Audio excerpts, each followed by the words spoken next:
Salve, salve família, bem-vindos a mais um Flow. Eu sou o Igor e hoje vou conversar com Augusto Cury, que é médico, psiquiatra, autor de sei lá quantos livros, né? O psiquiatra mais lido do mundo. É isso? Tô falando besteira? Segundo as editoras, você está correta. Pois é, e assim, isso mexe com o teu ego, Augusto? Seria um pouco contrassenso se mexesse. Na verdade, eu sou apenas um carregador de pedras, muito preocupado por onde caminha a humanidade. Nós estamos adoecendo rápido e coletivamente. O culto à celebridade é um sintoma de uma sociedade doente. Ninguém é melhor nem maior do que ninguém. Então, quando as editoras me dizem, colocam nos livros que sou o psiquiatra mais lido do mundo, ou o autor brasileiro mais lido nas últimas 2 décadas, sinceramente não mexe muito comigo, porque a responsabilidade que eu tenho, o que eu sinto, para que as pessoas tenham ferramentas para serem autores da sua própria história, gestores da sua emoção e desenvolvam qualidade de vida numa sociedade altamente estressante, ansiosa e doente, me faz perceber que tudo que eu fiz ainda é muito pouco. A gente tá nesse pé porque a gente não consegue lidar muito bem com as emoções, eu acho.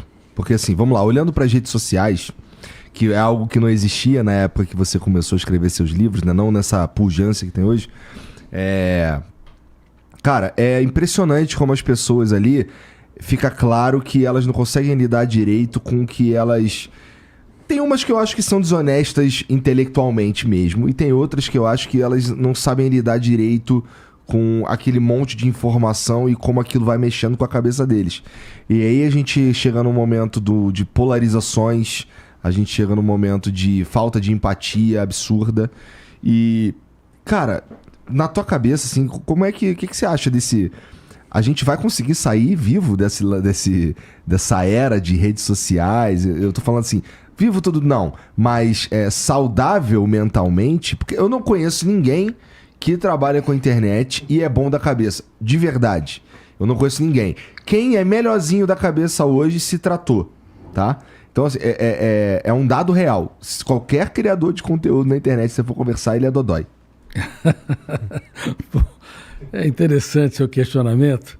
Se você de longe observar o comportamento de um ser humano, você pode achar que ele é saudável, uma pessoa tranquila, serena, em alguns casos. Mas de perto, próximo, ninguém é plenamente saudável. Todos nós temos nossos conflitos, mesmo que você não verbaliza a mente humana, a mente mente, ninguém pode contar mais mentiras e colocar o ser humano em mais armadilhas do que sua própria mente. A mente mente, por exemplo, que o ser humano não é belo, não é bonito. A mente mente que um ser humano não é capaz, não consegue se reinventar. A mente mente de que nós não conseguimos ter um caso de amor com a nossa própria saúde mental e viver mais relaxado. As pessoas têm a necessidade neurótica de estar sempre certas. É uma necessidade neurótica grave, ou necessidade neurótica ou ansiosa de corresponder às expectativas dos outros. Deixa eu te fazer uma pergunta idiota. O que é... Define pra mim neurótico. Necessidade neurótica é uma necessidade descontrolada, uma necessidade intensa, onde você perde a liberdade de ser autor da sua própria história e entrega a sua paz, sua tranquilidade, seu prazer de viver em função dessa necessidade neurótica. Por exemplo, em função do que os outros pensam e falam de si. Que é uma fobia que virou uma epidemia no mundo, chamada alodoxafobia. Alodoxafobia. Que é o medo dos cancelamentos, medo dos haters, medo das opiniões críticas. Mas faz parte do jogo a crítica, faz parte do jogo a frustração. Se um ser humano entrou numa história, por exemplo, de conviver com mensagens, internet, redes sociais, e não entender que a vida é um contrato de risco e que vai haver pessoas que não vão gostar dele, não vão aplaudir, vai haver pessoas que não respeitarão, ele está fora do jogo porque ele não vai ser protetor da sua emoção, gestor da sua mente. Mas a nossa máquina, nosso corpo, a nossa mente, nosso cérebro, talvez não tenha sido projetado para esse tanto de exposição também que nós mesmos criamos, não é? De fato, não estamos. Na verdade, o psiquismo humano, a mente humana não estava preparada para essa avalanche de informações, de imagens e de pressões. E tem uma coisa, existe um fenômeno no córtex cerebral que está dentro da minha área de pesquisa. Eu escrevi, antes de publicar meu primeiro livro, mais de 3.000 páginas, sobre uma das raras teorias que trata da construção de pensamentos, que é a última fronteira da ciência. O Homo sapiens é um ser pensante, a única espécie que pensa e tem consciência que pensa em meio a mais de 10 milhões de espécies. E pensamos mal, usamos de maneira inadequada a própria construção de pensamentos e frequentemente somos carrascos de nós mesmos, inclusive quando você usa o pensamento para sofrer pelo futuro ou para ruminar perdas, mágoas e frustrações. Bom, nessa teoria também eu estudei o processo de construção do eu, que representa a consciência crítica, a capacidade de escolha, a autonomia. E este eu é mal formado não apenas nas escolas básicas de ensino fundamental e médio, mas nas universidades, inclusive do mundo todo. Inteligência emocional, você está falando? Quando eu falo a construção do eu, o eu como gestor da emoção, nós vamos falar sobre a inteligência emocional. Existe um erro que foi propagado há mais de 3 décadas, quando Daniel Goleman lançou seu livro Inteligência Emocional, em 1995, e com uma onda, as pessoas aderiram a essa tese, e com muito ufanismo e correto, porque no fundo a emoção ela tem uma implicação muito grande, não apenas na gênese ou na confecção das doenças físicas e psíquicas, mas também a emoção, se não bem gerida, ela pode comprometer a criatividade, a capacidade de você se reinventar e dar respostas brilhantes. Mas o erro que ocorreu foi que as pessoas acreditaram que a emoção é inteligente. E a emoção nunca é inteligente. A emoção é desinteligente, a emoção é burra. Ela nunca vai passar de 1 ano de idade.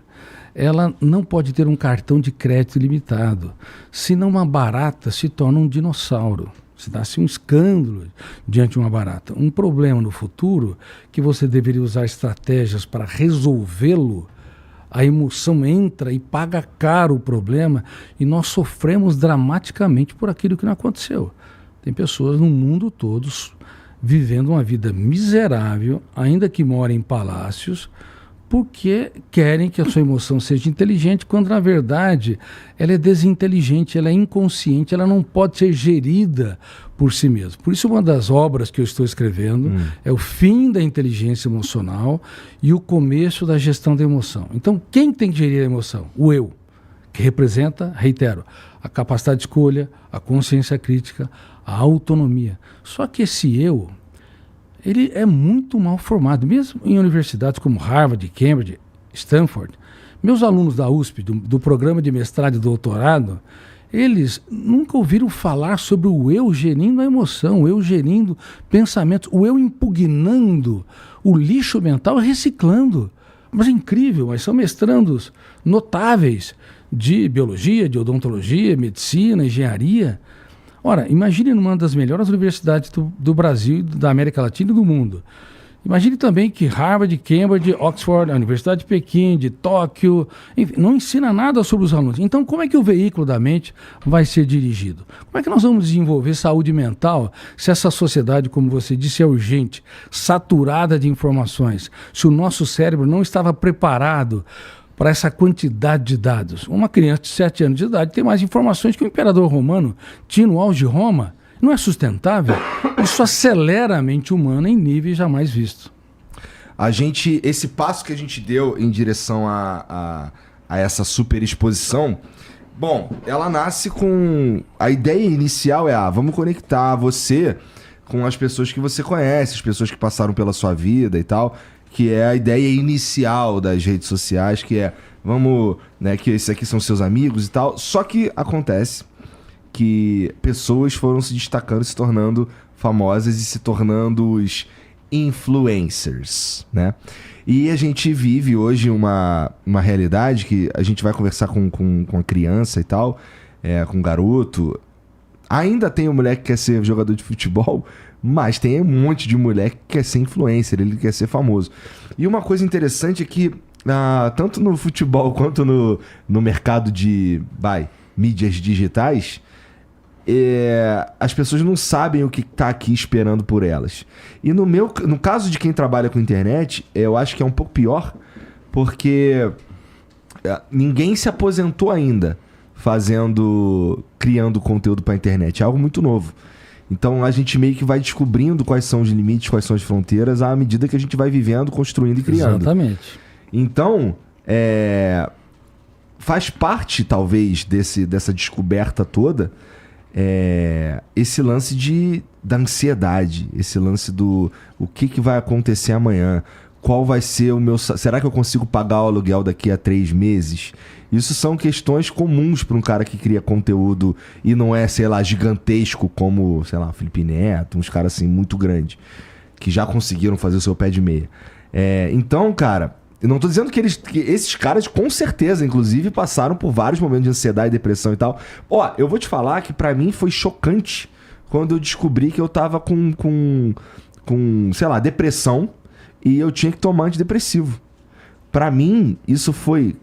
Porra, eu nunca pensei que eu fosse passar por uma parada como essa, entendeu? E no meu caso, 100% causado pelo meu trabalho. Que é terreno que ainda não foi... vamos lá, ainda não tem um mapa. Exatamente. Né? É um ambiente onde há muitas perguntas e as respostas não estão concluídas. Por exemplo, um influenciador que tem que postar todos os dias mensagens e ele se preocupa muito com os likes, com as respostas, com a reação do público. Ele pode vender sua paz, que vale ouro, em função da reação ou da expectativa dos outros. E isso é muito grave. Se você trabalha, se você é transparente, se você quer contribuir com a humanidade e se você liberta o seu imaginário para criar novas postagens, novos modelos de entrevistas e o faz de maneira espontânea, sem se preocupar excessivamente com a opinião dos outros, o teu trabalho não tem um desgaste do córtex cerebral altíssimo. Você não tem alto índice GEI. G-E-E-I. Gasto de energia emocional inútil. Mas os influencers no mundo todo têm alto índice GEI. Gasto de energia emocional inútil. E esgota o cérebro mais do que 2, 3 ou às vezes 10 braçais. Você pode estar aí do outro lado, me entrevistando, batendo um papo, como ocorre, o flow é muito espontâneo, batendo um papo, conversando, que já é uma maneira mais espontânea. Agora imagina quem está na televisão, tudo é muito controlado, tudo é muito bem formatado, o cérebro está no estado de alerta constante. Isso gasta energia de maneira atroz. Agora, se você tem um programa espontâneo, livre, aberto, mas é preocupado com os índices de audiência excessivamente, nos bastidores, com os likes, com os comentários. Então, o que você ganha aqui, você pode perder lá. Verdade. E eu estou muito preocupado com os influenciadores no mundo todo.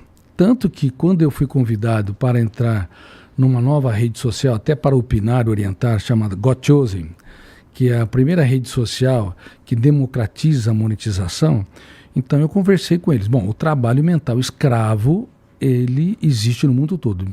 Milhões de pessoas postam todos os dias e não monetizam nada. Reitero, trabalho mental escravo no mundo digital. Então eu disse, bom, Got Chosen, quem quiser no link da minha bio, tem lá, é totalmente gratuito, é só acessar. E 60% o CEO me diz que 60% da renda do marketing vai para os influencers. Pequenos e médios influenciadores que não terão oportunidade de monetizar. Então eles vão poder exercer um trabalho digno, tendo primeira ou segunda renda. É uma rede social americana no mundo todo, ou seja, pode ter uma transferência de renda adequada. Então, quando existe um resultado financeiro onde as pessoas têm um mínimo de segurança, isso diminui o índice GEI.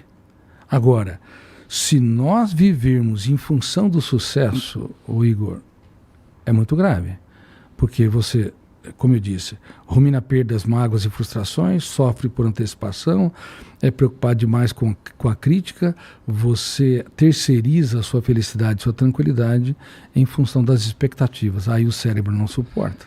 Pô, mas aí então eu suponho que os coaches aí da internet, eles te odeiam, porque é basicamente isso que eles falam, né? Vamos, porra, é produtividade, é sucesso, tenta de novo, não sei o quê. Os coaches me leem, tem um carinho enorme com muitos coaches, inclusive o Thiago Brunet, meu aluno, o Flávio Augusto também, meu leitor, meu querido amigo.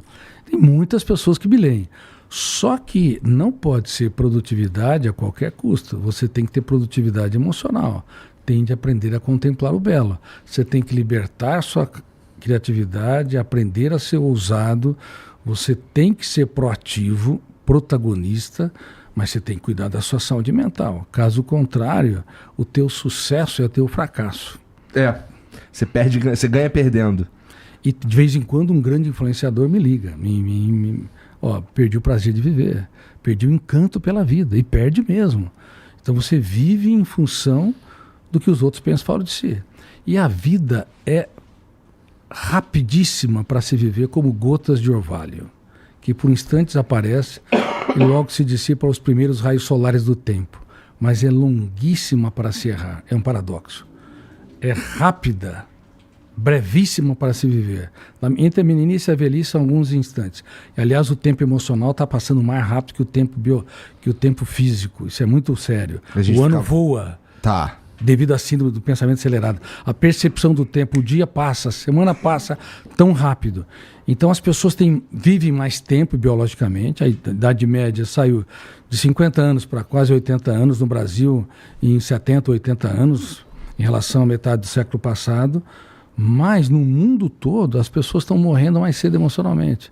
Porque de repente elas se tornam idosas, de repente passou, os filhos cresceram e não curtiram, não abraçaram, julgaram muito, criticaram demais e não deram risadas à sua estupidez quando necessário, sabe? Aqueles erros suportáveis, não viram o charme dos defeitos dos outros. Então como é que você vai dilatar o tempo se você não faz muito do pouco? Vive nesse frenesi. Isso é uma autodestruição. Por isso, os seres humanos, na era da internet, que gerou ganhos de produtividade, ganhos da acessibilidade de informação, da democratização da informação e a democratização da comunicabilidade. Olha você, se não fosse a internet, talvez você não teria oportunidade. Certeza. Numa grande emissora, e você se reinventou, você é self-made, você se fez sozinho. Isso é muito importante para nós que estudamos essa área. Porém, nunca podemos esquecer que os segredos de uma emoção saudável, feliz e sustentável se encontram nas coisas simples anônimas.